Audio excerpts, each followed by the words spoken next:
Roopact's ResEdChat podcast, a platform to showcase people doing great work and talk about hot topics in residence life and college student housing.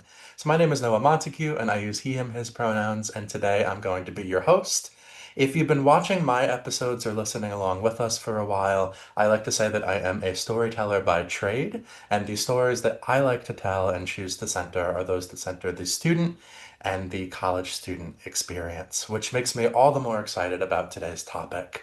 So, in a previous episode, some of you might remember, I spoke about supporting LGBTQIA+ students in residence halls, and today I wanted to take that topic a little bit deeper and think specifically about trans students and how we work to support trans students in residence life and how we're uniquely positioned to do that, but also how we're uniquely positioned to cause harm in that space and have a really honest conversation about that, which makes me all the more excited to bring today's guest in and thinking about the relationships I have, the spaces that I'm in, and the communities I'm a part of. I'm going to go ahead and let them introduce themselves to you all.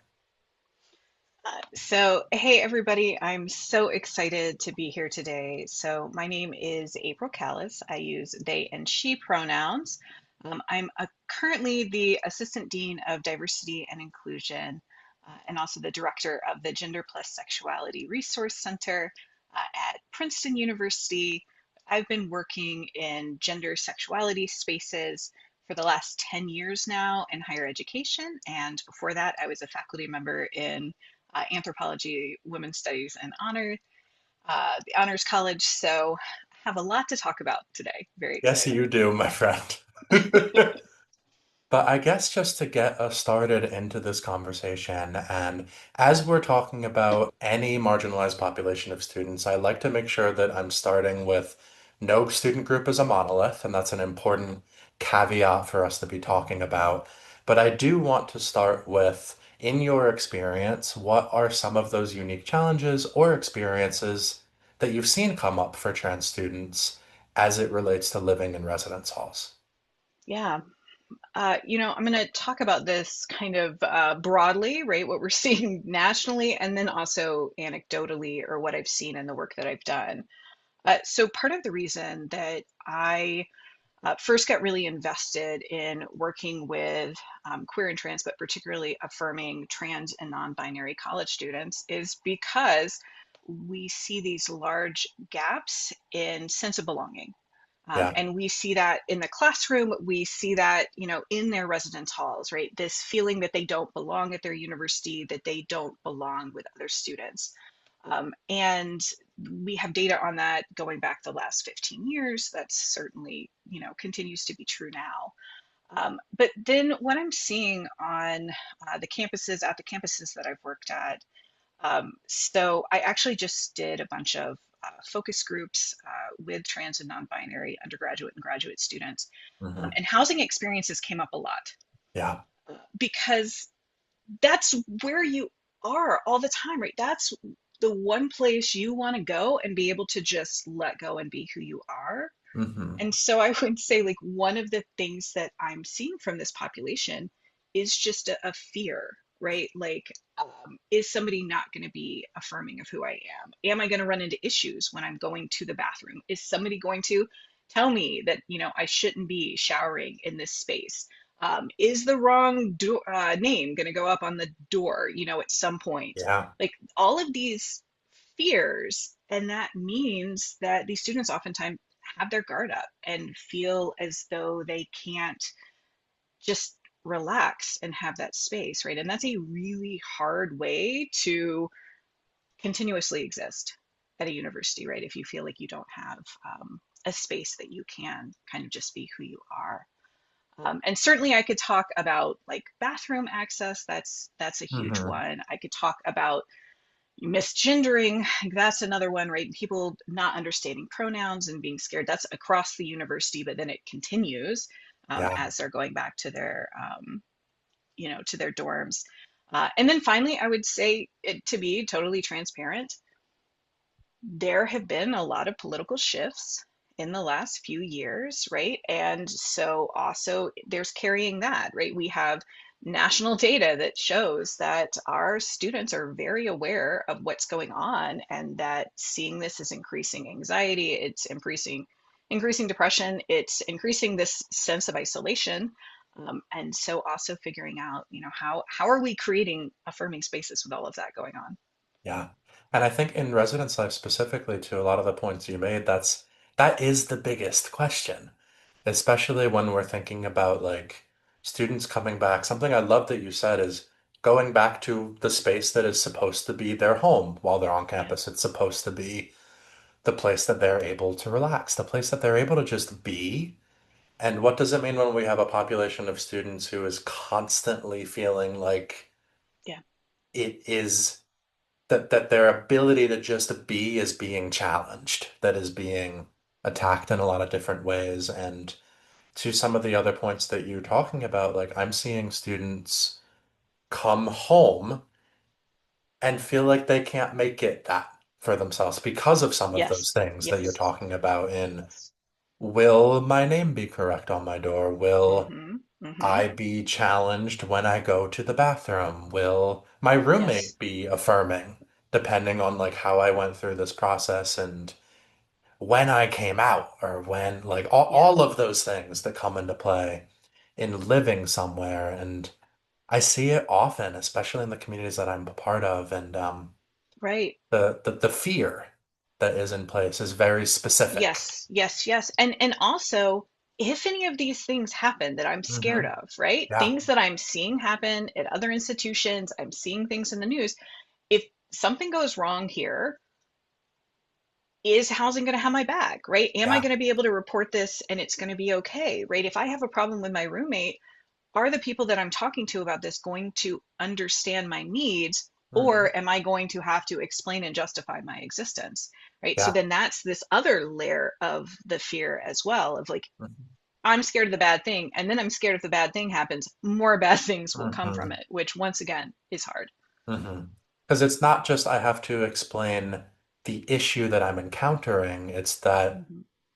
in some spaces that need to like defend oneself as well that comes up in those conversations, whether that be that the residence hall staff is unaffirming or not, like that intrinsic need to almost argue for oneself, like that I'm seeing come up like Yes. so much right now. Yes. Yes. And then I feel like also, there's a fear that you're going to be like misunderstood, or this Yeah. feeling that, if I try to defend myself, right, I'm going to be viewed as the angry trans person, Yeah. right? And I hear this from Hmm. staff that are like, oh, I misgendered somebody and like I really didn't mean to, but then they were so upset, and I'm like, I understand your intent, and that's okay. And I'm not Yeah. saying that any of us are not going to make mistakes. I make mistakes. I'm a professional queer and I still make mistakes, right? Hmm. Um, but oh my God, I totally just lost my complete train of thought. Y'all, also, hold on. Hey, hey, hey, let me say one more thing. Not Please. only am I a person who is working in this field right now, I'm also a person going through menopause. And what that means is I will be passionately talking about something that then will just completely escape my brain. So I hope all of y'all are excited about listening to this conversation that is going to follow absolutely nothing. Um, what was I talking about? This idea of being angry, right? And this Yeah. idea that just people don't understand that when somebody's carrying that fear into the conversation, then they might come off hot Yeah. because they've been scared. They've been waiting for that shoe to drop, right? And for something that seems small, perhaps to a staff member, Hmm. to this person who's been like, am I going to be supported? Is everything okay? Is everything Hmm. okay? Right. Then when something happens, there is that need to defend Yeah. myself because you've been waiting for Hmm. that. And when we're talking about this specific marginalized community as well, we're watching shoes drop constantly. And Yes. so political shoes, university-wide shoes, Yes. like we're watching shoes that trans students were never designed to fit into, like be dropped around them regularly. And that fear, Yeah. I know that we're both seeing it as we're Yeah. interacting with students, but Yeah. I think that with that point and with these questions and the conversation we're having so far, you talked a little bit about my next question and thinking about staff preparedness and will this staff member be there for me if I Yeah. go with this problem? What do you think the role of housing is in creating this safe and welcoming environment for trans students? Yeah, so, in the interviews that I've been doing recently, what students have been talking about, one way it's been phrased that I really appreciate is they're looking for breadcrumbs, Yeah. right? It's like following this breadcrumb trail of, am I going to be affirmed in this space? Is this person affirming? And so, what are the different ways that we can signal that before we get to an issue, right?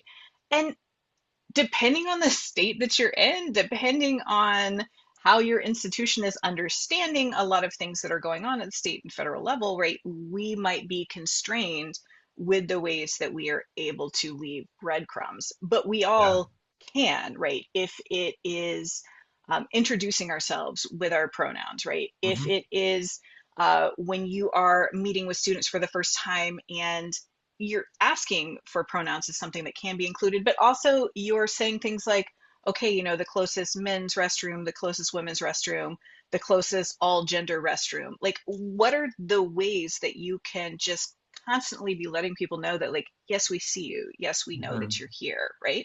So there's the breadcrumb piece, right? Asking people, like, what name do you want to be referred by, right? Hmm. Instead of just assuming. There's a lot of ways to do this, but then also know the system so that you can help Yeah. students if something goes wrong, right? Mhm. Because students can be scared to go to somebody. They're scared that they're going to be misunderstood, but also they're scared that, what they're asking for is too difficult or that nobody knows. And so have an understanding of, like, what does the process look like at your institution for a non-binary student who's trying to figure out housing or trying to figure out a bathroom? Like, what are the options for that student, right? To make sure that you have some of that information or that you know where to connect a student to. For And sure. then when a student comes and talks to you about whatever it is, I mean, this one's obvious, but believe them, Yeah. right? Hmm. Listen to them, hold that space for them, believe them. I do an awful lot of thank you for trusting me because, especially right now, thank you for trusting me. Yeah. And then how can I connect the student with somebody? How can I figure out what those next steps are? And then how can I check back in with that student as well to make sure that, that they're still doing okay, that I'm not just saying, like, okay, this other person, this other office, bye. Hmm. I feel like a lot of times I'm connected to people in housing and they know that, I work at the Gender Sexuality Resource Center or I've worked at previous centers. And so sometimes the reaction is go talk to April over in the center. April probably knows the answer to that. And Yeah. that's good. Like, thank you, connect Hmm. them to me. And also, But the what the are the the the ways? handoff Yes, yes, without yes, any other stuff can, yes. I think that speaks to your point about language and Hmm. like be understanding the systems in place rather than just go talk to this person. Yeah, Because I've watched professionals do that with good intentions of being like, yeah, okay, April might be a better person for you to go and talk to. They know the systems better than I do. And then sometimes what the student hears is they can't go to you, yeah, or you're not the person to talk yes, to.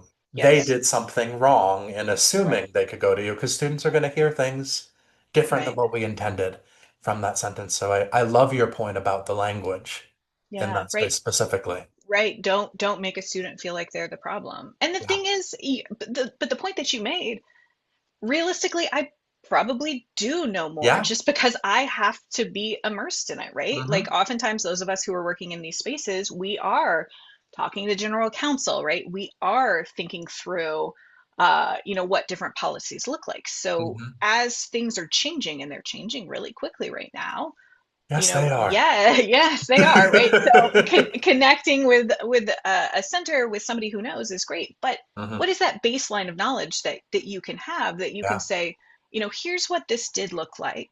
I know we're in a time of cultural transition. That's a great way of referring to things, by the way, y'all. Cultural Hmm. transition. That Um, I'm gonna have to use that actually. so in this time of cultural transition, things might have changed. Yeah. So here's what I know, and then why don't we connect with, somebody in Mhm. this office and see if anything's changed or if there's anything else I should be telling you. Yeah.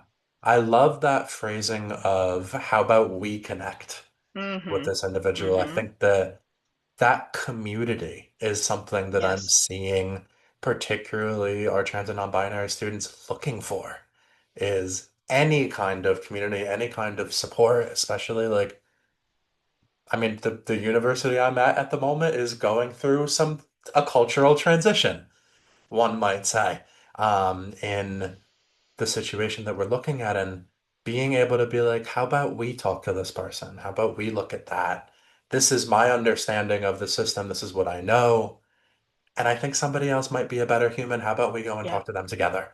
And I think Yeah. that that matters because that is establishing yourself as a resident life professional as someone they can trust Mm-hmm. and connect with somebody else. But I think for me, a point that I wanted to highlight that you talked about as well is a baseline knowledge of the systems that exist Yes. Yes. so we can support students in understanding that baseline knowledge of the systems that exist.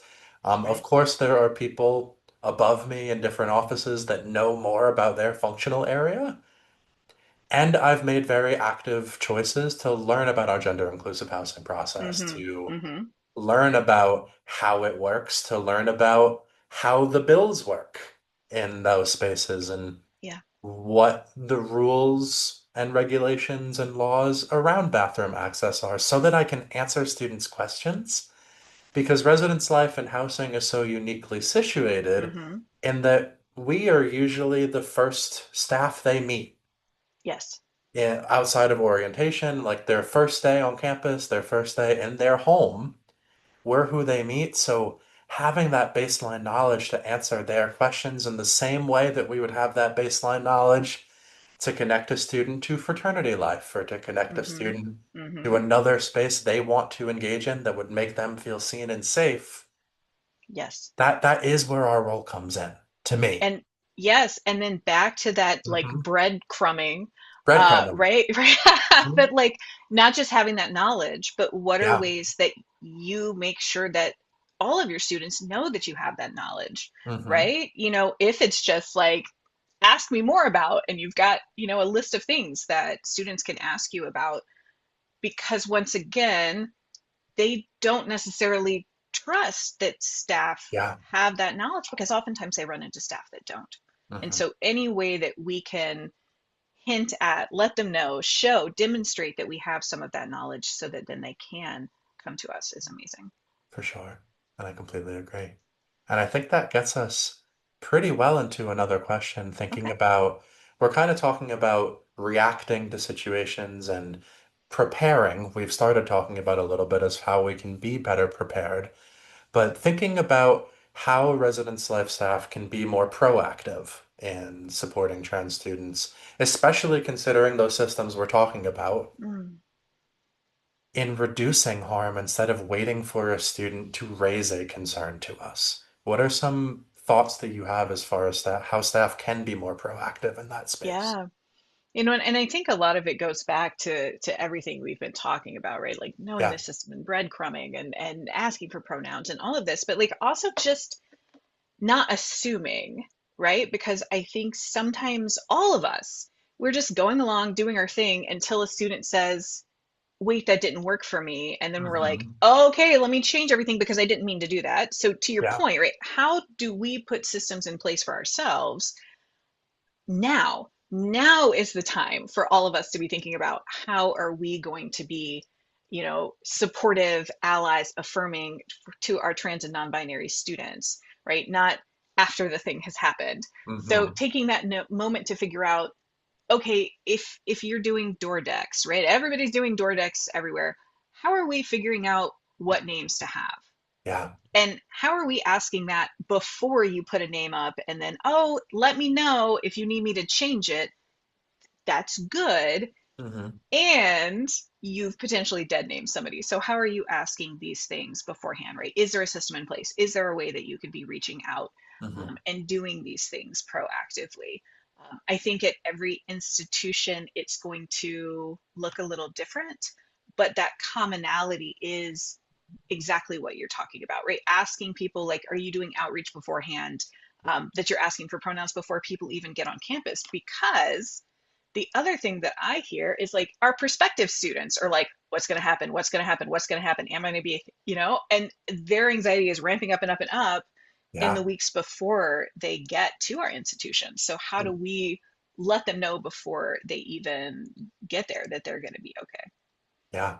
Something that my institution is actually doing right now to try to kind of mitigate and like do a little bit better for the trans and non-binary community and for the queer community largely that I think fits this really interestingly is Mm-hmm. within our gender inclusive housing process that in talking to the human who is now running that process at my school again to breadcrumb to understand okay Yeah. what is going on so that I can guide students through this more effectively. And something that we talked about was that she is, instead of just having it be like a couple submissions on paper, they're actually doing in-person meetings to know the student who is having this ask, who is having this need, to understand what they're actually looking for, to then be able to do it. And I think that including trans and non-binary students and queer Mm-hmm. students in the conversation of what the living environment should look like, could look like, or what would be most affirming that we're currently doing, that like when I heard we were doing that, I got excited Yes. about that Yes. space because it isn't just a reactive decision. It Mm-hmm. is we're noticing that this process might not be the best process. Yeah. Let's talk about that and figure out, okay, what actually are you looking for? What do you actually Yes. need? What are your bathroom needs so that we don't put you in a building that doesn't meet that and then we have to adjust later? Mm-hmm. What are your living situation needs? Are you looking for a suite style hall? Is living with six people going to be affirming, or would you rather live in a double?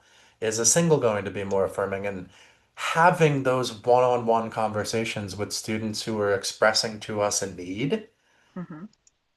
is a way to me to better design those systems because we're including them in the conversation. We're not Yes. making decisions for our trans and non-binary students. We're asking them and Yes. then working to meet that need, And which yes. it's so interesting and it feels so simple. But it's like I've worked at this institution for 7 years and it's the first year we're doing it. Yeah. And I've been thinking about it often, and especially within the context of this conversation as well. Okay, so I've seen Yeah. this shift that is needed to happen in this current moment that we're in, right? Hmm. Is so all of us previously, we were aware of the data, right? So we Yeah. know trans and non-binary students are struggling with sense of belonging. They're struggling in their residence hall, right? They're struggling with bathroom needs. And so I think oftentimes like we put in these shortcuts of like, okay, if a student tells us they hold this identity, then this is what's going to happen. And now there's been pushback of people saying, we're creating like special benefits for people Yeah. around identity. And we know that's not what we were doing. Like we're trying to Hmm. respond to these clear needs that we see going through the data. But so now I think there has been a shift towards what's the need instead of what's Yeah. the identity, right? What's the need? And that's actually incredibly helpful because it turns Hmm. out, as you started with, right, trans and non-binary students, not a monolith. Not No. everybody wants to live in a private. Not everybody needs a right private Hmm. bathroom. Like that's not what everybody's looking for. And so instead of having a process that says, okay, if you hold this identity, this happens, what does it Hmm. look like to say, if you have a housing need, come talk to us? That is hard. That is Yeah. real hard, by the way, right? Instead of Yes, it like, is. yeah, check some boxes, right? It's How significantly more work. it is so much more work, and also it's so much better for the Yeah. students.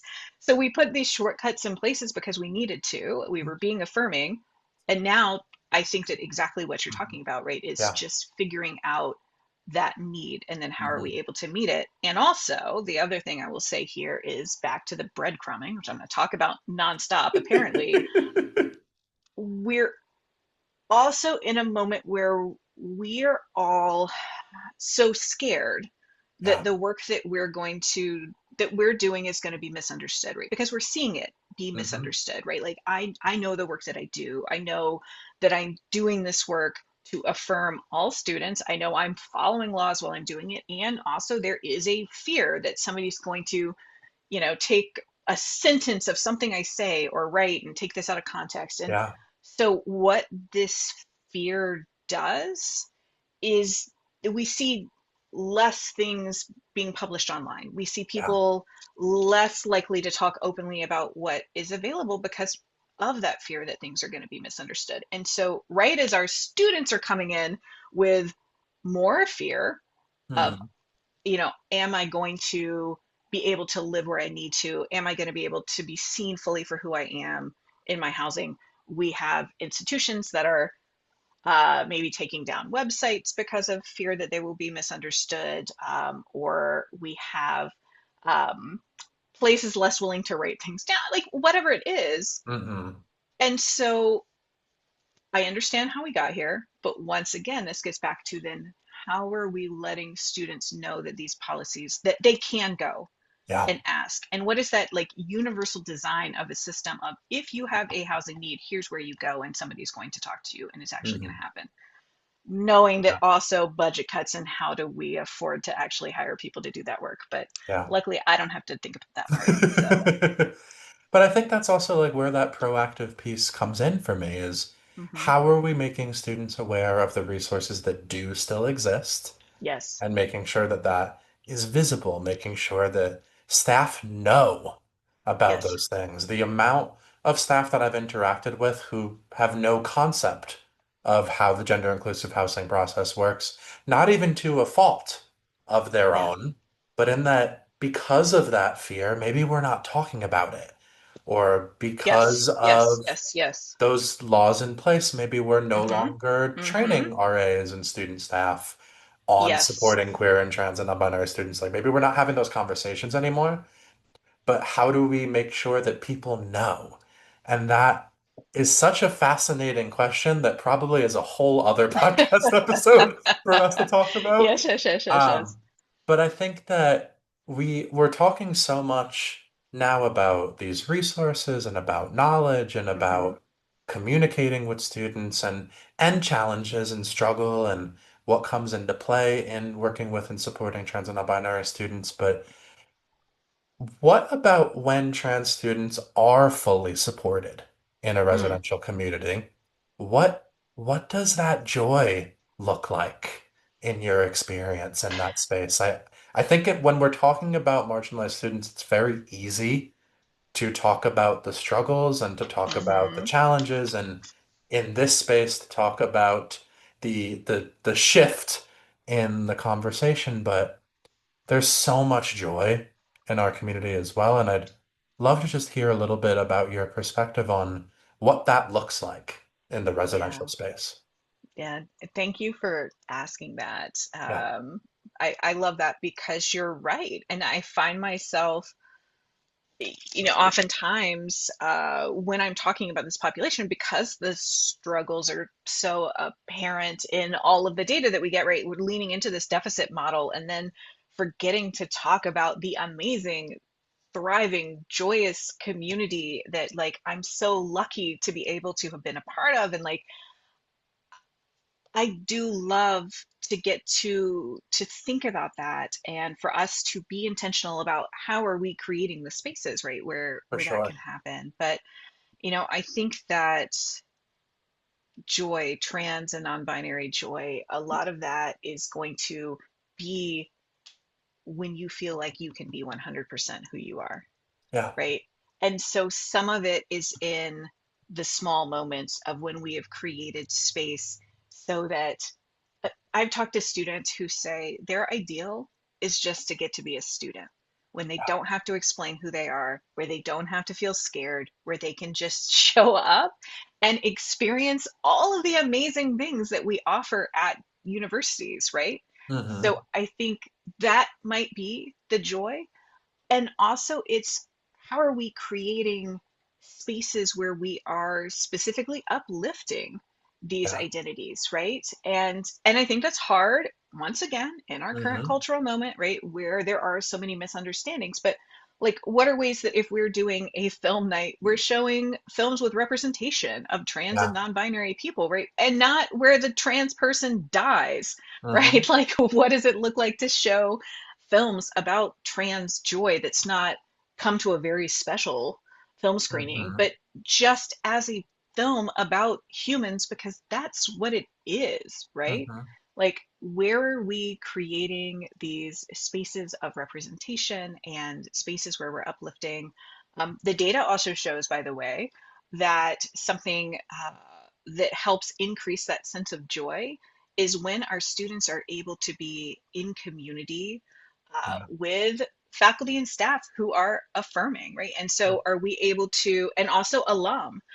And so I know within like various, working with various like residential colleges, working with different RAs and staff, like I've done events in residence halls where we're bringing alum that are sharing their story, right? And then everybody's getting to talk about like the joys that they've experienced.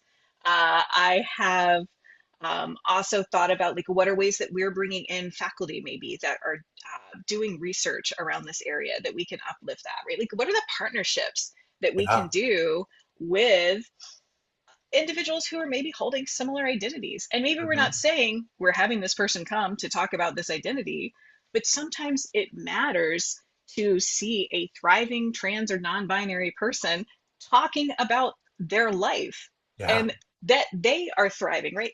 How are we showing possibility models Mm-hmm. um, of trans joy, right? To allow a space where that even feels possible in this moment of fear. Yeah. I love a lot of what you talked about because it connected to like what I thought I was going to talk about for this answer and now where I'm at as well, particularly in this piece about community and bringing people in. Mm, And hmm. in residence life, oftentimes we are doing those partnerships and like bringing folks into spaces to have conversations with students, to sit in community.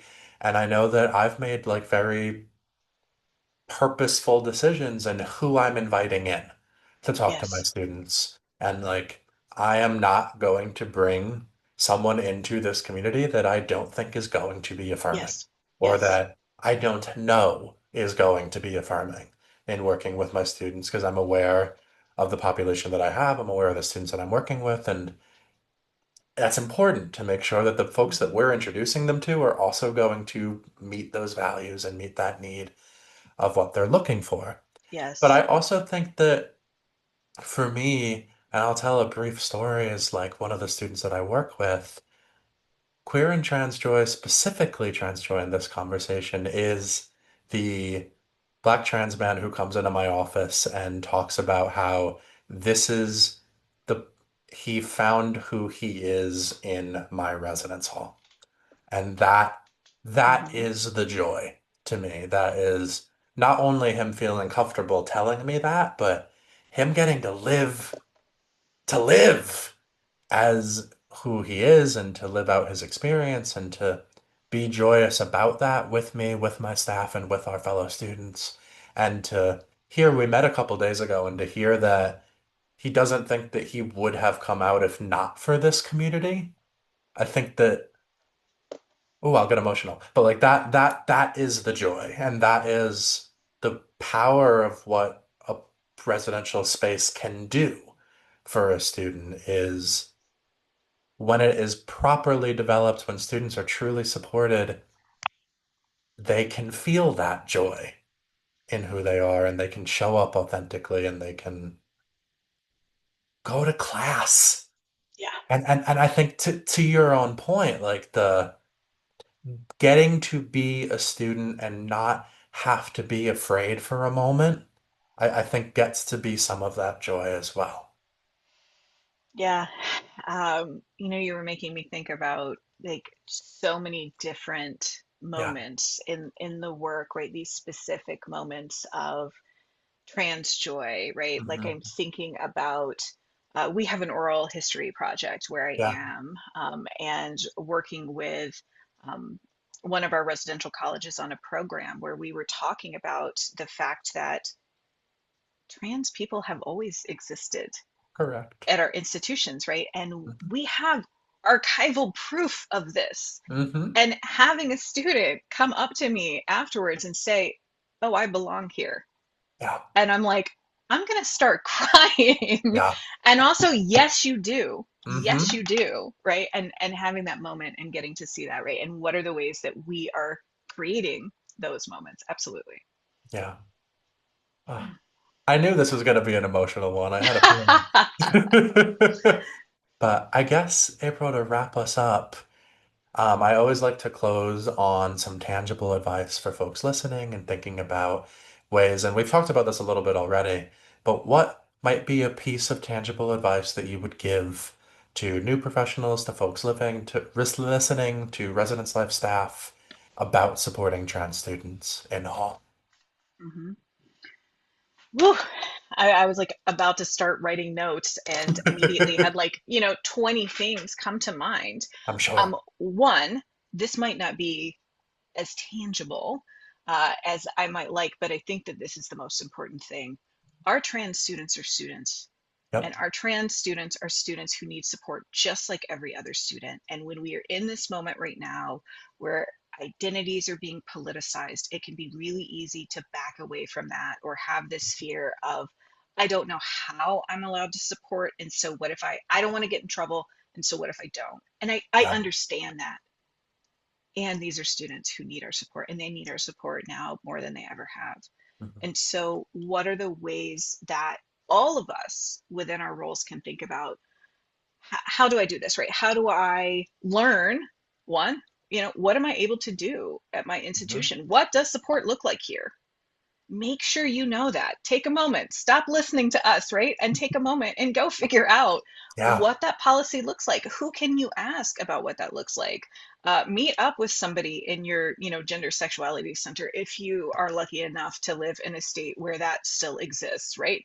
And if you're not, there are still individuals who are going to know, right? So go to maybe your dean of students office, go to your housing office, talk to somebody to figure out what you're able to do, right? Hmm. And then two, take a moment and think about, what are two breadcrumbs that I'm going to leave for people, right? Is it, I'm going to have my pronouns in my email signature that I'm sending out to students if I'm in a state that allows me to continue to do that, right? Is it, I'm going to start introducing myself this way, or I'm going to have my pronouns on my name tags, or I'm going to start Yeah. asking for that? Like, whatever it is, just think of two ways. I'm going to have a different representation on the flyers that I am creating for events. There's a bunch of different ways you can do this, but just come up with a couple tangible ways that you can and then go from there. Yeah. The only other thing that I think that I would add on is Yeah. show up. Yes. Oh, yes. Yes, yes, Just yes. show up. I think Yeah. everything that you said is very like know the systems, know Hmm. how to advocate, and then actually do it. But I also think that showing up, especially now, and when we're thinking about trans students, matters so much. I Yes. think about go like on my campus, we had a Trans Day of Visibility and a Trans Day Remember Us event, and I have reflected immensely on being the only Residence Life staff member present there. And that's something that I thought a lot about, and that I know that students noticed. Yes. And I know that that had an impact that both that I was there and I know that they noticed that I was the only one there because our students are paying attention to who shows up for them right now Hmm. and who is Hmm. present and who is actively advocating in the ways that we can choose to do. And I do know that it is scary to your own point as well. We both don't want to mess up and Yeah. we don't want to cause harm and we don't want to lose jobs. And I think Yes. there's all of those things that residence life staff and all staff do have to weigh in a lot of Hmm. different places, but showing up for students can look a lot of different ways, Yes. and it can look a lot of the ways that we've talked about today. So I would encourage, Yes. as far as a tangible piece of advice, that would be my biggest thing to encourage folks to think Absolutely. about how can I show up safely Hmm. for a population that needs us. Yes. Yes, But, absolutely. And once again, mhm. because I'm always like data, data, data, Yep, we know and we have peer-reviewed research showing that for staff to be at events, just being there yep, matters. That is something that our students are seeing. And from research that I just did, one of the things that students ask for is that they want to feel supported, right? From, yes, upper administration, but just all the way down from faculty, from staff. And that one way to show that is just being that thing. So, absolutely. yeah, amazing. Well, that just about wraps us up then today, Hey, April. Thank you so much for joining me. I hope you had a fun time. yes. I mean, I'm sure you could tell I get so passionate about this. I'm like Uh, waving around. All of a sudden, I'm like right here in the camera. So I love to be able to talk about this. So thank you so much for Of having course. me. Thank you for being here. And Of thank course. you all for joining us on today's episode of ResEd Chat. If you have an idea for a topic or a person you'd like us to have on the show, please let us know by reaching out to Roompact. And as always, keep taking care of yourselves and each other and enjoy the rest of your day. Bye for now. Bye.